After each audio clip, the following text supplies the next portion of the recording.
right, ladies and gentlemen, SCP-173, the Sculpture Tail. This is one of the most highly recommended SCPs that you wanted me to look into, and I know nothing about this one, aside from the fact that this might potentially possibly be one of the most dangerous SCPs ever. I don't know. I didn't get too deep into this one yet. Let's see what we're doing today. We were a team, despite our differences. In spite of the terrible things they'd done, we were still a team. Okay, all right. We're good. We're good. That's not how the higher-ups saw it, though. No. The guys upstairs with their perfectly pressed shirts. For them, we were judged by our level of ability, and they knew that our next mission was a death sentence. One by one, that thing took out my team, my friends, snapping their necks so quickly and with such ease that no sooner did I hear the scream, they were dead. We had been What? What a wild way to start. Yeah, dude, I'm told that this thing is insane. This thing hunted the reptile till it was one of the last ones alive. What? Dude, people were telling me this one's gonna give me trauma, but I don't know, bro. I never even heard of this one. I'd been used. Delivered as prey to the predator. A plot that was sanctioned by the bosses and approved with a blood-red stamp. Why did they do it? I'm still trying to figure that out. Okay. Maybe that's something you can tell me after you hear how these so-called scientific men left us in this cell. And in the hands... This is the most popular SCP. You had my attention, but now you have my erection. ...of SCP-173. For me, it had been the best of times before it became the worst of times. The best, because I'd quickly risen through the ranks of the facility. The worst, because, well, I'll get to that. I was never the best student. I finished high school by the skin of my teeth, and my job prospects looked bleak. Bro, you can always mod for a female Twitch streamer. She might even humiliate you for free. But I was lucky, I guess. Or at least I thought so at the time. You see, I have an uncle Siegfried who did some work for the government. I never actually knew what he did, just that it was secretive work. I used to imagine he was some sort of super spy, so you can imagine how excited I was when he found out I needed a job and he offered to help me out. Ah, yes, because I'm also totally comfortable every time my uncle Sigma male William Johnson decides to give me a job as a top secret super sleuth. Yup, I just know I'll be safe. I couldn't believe it. I always thought he hated me. I'd overheard him telling my parents that I was a no-good deadbeat, but now he'd had a change of heart and was willing to take me under his wing. What would I get to do? What does any of this have to do with SCP-173? Undercover intelligence gathering? International assassinations? Just you wait, he said. And that's how I found myself walking into a sprawling future. Wait, is this actual lore? Do they want me to start feeling bad for this guy so that when he gets, inevitably murdered, I'll feel bad for him? Futuristic looking facility where they handed me a level 1 security clearance card with big bold letters that read, janitor. But I was happy. Yes, that's right. Better live a day as a janitor but afford your own food than live a day as a mod to female Twitch streamer. The word security clearance made me feel important, and it beat flipping burgers. I pushed mops. Yeah, that's like when the American government says that you have a right to vote.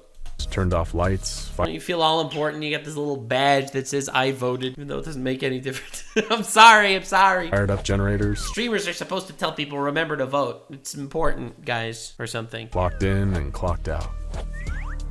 But all that time, they must have been watching me, grooming me, waiting for the day they could throw me to the wolves. I should have known. I've always been an expendable kind of guy. Oh, God, what does that even mean? After a few years, I was called to an office, and there was a man in a plaid shirt and kind of a tweed jacket that professors wear. He asked me, "Do you have any idea about what we actually do here?" And to be honest, I didn't. There were many parts of the facility I couldn't enter. I imagined that down a maze of corridors were weapons being built, or prisoners being interrogated. But I had no idea about the anomalies. How could I? Before I was told anything, I had to sign a bunch of forms. There were so many I thought I'd get to find out who really killed JFK.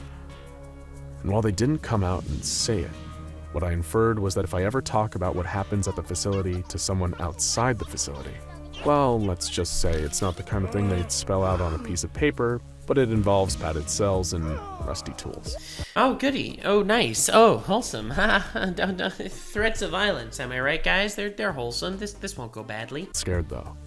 I was part of something big, something secret, and I loved it. So I signed my life away with no hesitation. Soon after, I was introduced to my first anomaly.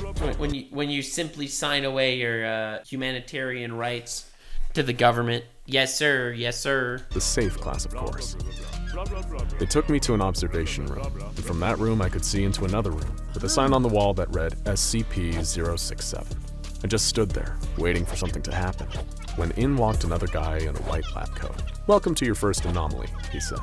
"Is it okay if I hook you up to this heart monitor? We want to gauge your reaction to what you see." "All I can see," I told him, "is an empty room with a table and what looks like a pen on top of some papers."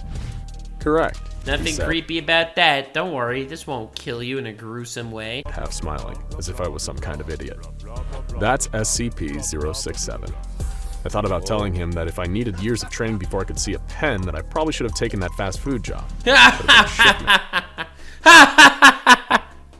Ah, what a joke. A pen? Pfft, this is easy. Manager by now. Then they brought a young chimpanzee into the room, small enough to be harmless. Okay. One of the guys forced a pen into the scared chimp's hand and something strange happened. It started scribbling. Nonsense at first, but suddenly it was sketching and drawing faster and faster. I could catch glimpses of words and images. Right, because originally people are like, oh my god, SCPs, these are just, metaphysical anomalies. Don't worry, it's all metaphysical and stuff. Oh, it's just pens that could draw, even in the hands of monkeys. Wholesome. By the time they dragged it out, it was flailing around like it was possessed. "That pen has power," said the man in the lab coat. "A power whose source or origin we don't fully understand. That's why we're here. That's why you are here." One of the guys in the other room held it. Bro's like, what, a pen? Crazy. Chimps drawing up to the window. It was a perfect sketch of the Tower of London, intricate and brilliant. Above the sketch was the title, Tower of London, Tudor Period, circa 1541. The year Margaret Pole, the Countess of Salisbury, lost her head on the chopping block. Underneath that, the chimp had written, "Pity. She was no traitor. Take it from me." Oh my god, what? Oh my god! Dude, even the simple pen writing itself, they have to make it scary as shit for some reason. They didn't need to look at the heart rate monitor to see that I was shocked. That was far from the only anomaly I'd come into contact with, and I must have been doing something right, because in time I went from level 1 to 2 to level 3 security clearance. And that's when oh god, I would not want to get a higher level security clearance in this place. Oh my god. Me a containment specialist. I won't bore you with all the details, but as you can guess, I dealt with the containment of anomalies. A lot of my time was spent looking through small windows and cell doors, making sure that whatever was inside was still inside and still in one piece. Other times I worked with field agents when anomalies were brought in, a transition period that the arrested freaks didn't much like. Dude's just like, wow, a woman? That's crazy. Nux's entire chat has never seen one, but here I am. There was one certain anomaly, though, that I was tasked to oversee on many occasions. I like to think of it as my pet, but in hindsight, I was its pet. Oh my god, he's just like Omni-Man's wife. That's crazy. This was SCP-173. Finally! Something that was in Finally! what we call the Euclid class. A classification meaning that we don't fully understand it, but know it is very dangerous. We know it's intelligent, we know it's unpredictable, and we know it will kill. And for that reason, there's people tasked with containing it and keeping an eye on it at all times. Okay, alright, finally, I'm ready, what is it? What is this thing that everyone's been telling me I needed to watch? At first glance, you wouldn't guess just how dangerous 173 Bro, he's just a testicle with eyeballs. is. You wouldn't think it's incredibly intelligent. In fact, you'd think the opposite. That's because it's more or less a walking slab of concrete and rebar with stunted limbs and traces of spray paint that give the impression of a dopey face. It's just a blob of nut? We have to enter its cell twice a week for cleaning duties. It leaves a disgusting, foul-smelling liquid on the floor. A reddish-brown substance. Ah, yes, it's an anomaly because it pisses so much. It is a walking dildo that pisses everywhere. Fear it! Fear it! That I can only describe as a mix of blood and waste products. Where that stuff comes from has remained a mystery since we first contained it in 1993. Going into the cell was always a three-man job, because, and this is maybe the weirdest part about 173, okay, you can't move if human eyes are watching it. Oh, it's a weeping angel type shit. That's why you need at least 2 people watching it at all times. If you were in the room watching 173 by yourself and blinked, you'd be dead before your eyes opened. We don't know how it moves that fast, but in that fraction of a second, your neck is snapped so hard it's almost like being decapitated. Oh my god, and it goes for the neck too. I've seen the videos to prove it. All it took was a sneeze. He wasn't even finished getting the rest of the achoo out when there was a flash, and his partner was left lying on the ground. His head twisted around the wrong direction. So, you can understand why we now require 3 men for any time we must enter 173. Dude, that's crazy. So, as long as you're staring at it, it can't move. Fuck. That's spooky as hell. Okay, now at least I see why the pissing dildo is actually terrifying. 173's cell. Then, a few months ago, I was told that a long process would begin to train and re-educate some future Class Ds. Class Ds are mostly prisoners with lifelong sentences, or those we've taken from death row and given a new lease on life. We were apparently understaffed. Okay, so I think this is the first time I'm actually watching them explain what the D-class personnel do. Death row guys, it's basically people that if they die, no one will miss them kind of thing. So, why not employ these men whose lives had pretty much ended anyway? That was the rationale. Or at least that's what they told me. I was told to train them. So, what's the extent of this creature's power? Is there any way to actually figure out how strong it is? Because every time you just look away from it, insta-death. On their new job, mopping up 173's mess, so that me and the rest of the containment specialists could focus on more important tasks. They hadn't been through the training I had, seen what I had seen. But after showing them the video of 173 nearly taking off a man's head, they were more than willing to follow the rules. They understood not to blink or turn away or sneeze, and that any lapse in focus could lead to a violent death. So I started to show them the ropes, how we move as a team into the cell, and always keep the others informed on what we're doing. 173 was always sitting in the corner of a cell, no expression on that crude face. Brother. So what's its power when your eyes are closed? Do we have any way to actually verify what it does? I mean, I get it breaks people's necks, but how? Does it walk up to him just super fast and snap his neck? I just wonder what the extent of this power is. But when we walked in its cell, I got the feeling it knew something had changed. I felt almost as if it was communicating with me, but I couldn't tell what it was trying to say. And then it happened. It was a Tuesday afternoon, 3 days from the last time we'd cleaned. As usual, 173 had covered the floor with that horrible liquid. We headed in to clean. My new team alert as always. Leave it in its shit. Why do you have to keep cleaning its cell? It's its own fault. Literally. Cleaned while others kept their eyes focused on the thing in the corner. Things were going smoothly when we heard a noise I knew very well.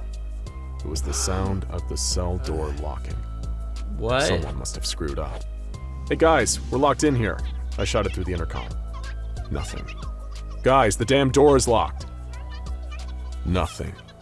Oh my god. Wait, so now you have a bunch of people that they know if there's ever a point where they're all sleeping, or even if 3 of them are sleeping and then the 4th one just blinks, they know they're all dead. Oh my god, that's horrifying. I lost it a bit. Open the door, will you? Nothing. My team looked at me. The ones not on eye contact duty, that is. As if I should know what to do. Hoping that this had happened before and that there was some kind of standard plan to deal with it. There wasn't. We were always observed when in the room, and I knew that a technician couldn't accidentally lock the door. It was impossible. Wait, this isn't some sort of test, right? This isn't some sort of higher up test, right? There were protocols. Someone had done this on purpose. The 4 of us sat in the corner of the room as far from 173 as possible. Yeah, like that makes a difference. Our eyes locked on it. It didn't move an inch as usual. Dude, if there's even a statistical chance that they all happen to blink at the same time. Bro, that's crazy. They're just waiting for their demise. Just stood, staring at the wall as it always did. We stayed awake through the night, talking a little, holding on to the slim hope that something had gone wrong. But as night turned to day again, we all began to lose hope. We weren't sent here to clean. We were a test. Totally expendable. Bro, even the doctor guy, even past the D class, they were expendable. Just to see the extent of SCP-173's strength. Lab rats. But I wouldn't go down without a fight. We couldn't just stay up forever. That was a death sentence. I suggested that 2 of us stand, 1 sit and rest, and 1 get some sleep. We'd take shifts. A couple hours on, a couple hours off. Maybe we could show that we wouldn't give up. They'd have time to realize what they were doing was insane. Call off the test. Yeah, you have to wait until the government organization decides to grow morals. It's as easy as that. It's simple. And come free us. We made it through a couple of shifts like this, and it seemed like we'd actually be able to make it another day or two when everything went wrong. It was my turn to sit and rest when I heard the worst possible noise. Snoring. The con next to me was sleeping quietly, so it must be one of the standards. Shit. I glanced over for just a split second and saw both of them, leaning against the cell wall, dozing. At the same time, I saw the flash. Crack, snap, pop. Oh my god! One after another, their necks were snapped. I'm not sure how it happened, but I was Wait, standing why didn't it get this guy? Why didn't it actually get this guy? Why only the... again, staring at 173, who was now in the corner. Turned them into Rice Krispies. Dead bodies with their heads twisted around, piled up in front of it. I couldn't take it anymore. I couldn't stare at this thing forever. I felt myself giving up. I lowered my head to the ground, and then finally broke my gaze, ready to die. Oh my god! And then, nothing happened. I slowly raised my head back up. What? There it was, its hideous face inches away from mine. It was then that I understood what we'd been containing, what we'd underestimated. I felt it again, like it was telling me something. It was telling me to close my eyes, to sleep. So I did. But as my eyes He probably died instantly from the perspective of everyone around him, right? From the perspective of everyone around him, there was just like a little snap and the guy was dead. His neck broken in half. From his perspective, somehow he's getting like this whole weird state of nirvana. Like, what? That's so much scarier than just killing him. closed, I didn't see darkness. I saw 173, or something like it, but not in the cell. I saw it outside, in the world, standing over children sleeping in their beds, watching. I saw them hiding in the shadows, staring out at passers-by. Then I realized they weren't watching, waiting to pounce. No, they were hiding. My eyes popped open as the door What? opened and in rushed 6 security personnel. Oh wait, so he survives? I am so confused. What was the point of all of this? They took me outside, jabbed my leg with a syringe, injecting me with something as the world faded away. Incident report. Time and date redacted. Following the experimental forced interaction with Euclid class anomaly SCP-173, subject has ceased responding to external stimuli and appears to have taken on the traits and behaviors of the anomaly. What? It turned it into itself? Subject now spends entire day sitting in corner of cell staring at the wall. Staff are advised to proceed with caution when dealing with subject, as the only behavior they engage in is an attempt to strangle anyone who enters the cell. No treatments have shown any effectiveness, and subject will unfortunately require incarceration, likely forever. This report has been read and approved by Redacted, and Dr. Siegfried Schwarz. Bro, that's insane! And it just leaves you on that cliffhanger, not properly understanding how it went down. Frick, that one was scary as hell. Oh my god! Brother, that's crazy. Like, subscribe, and follow me on Twitch. Stay weird, fam!